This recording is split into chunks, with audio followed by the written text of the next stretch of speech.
حتى الآن مرحلة المطبات الصعبة من اللحظات الأخيرة لهذا الشوط الثاني. ملعوبة أوبا أوه حمادة يحيى عملها يا سادة.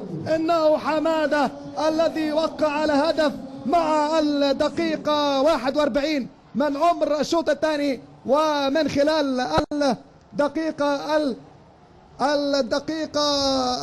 87 من عمر المباراة ليتقدم فريق المصري، وفرحة هستيرية هنا في استاد الإسماعيلية لدى أنصار ومحبي وبدلاء فريق المصري. كما نتابع في لقطة العادة تعطينا الإفادة وتؤكد الإجادة، وأن حمادة حضر يا سادة في تلك اللقطة من خلال مطالبة لركل جزاء. حكم اللقاء يعطي الادفانتج ومبدأ إتاحة الفرصة بعدما سقط رؤوف، بينما حمادة هو من وضع النقاط فوق الحروف وتحول إلى قنبلة موقوتة قابلة للانفجار.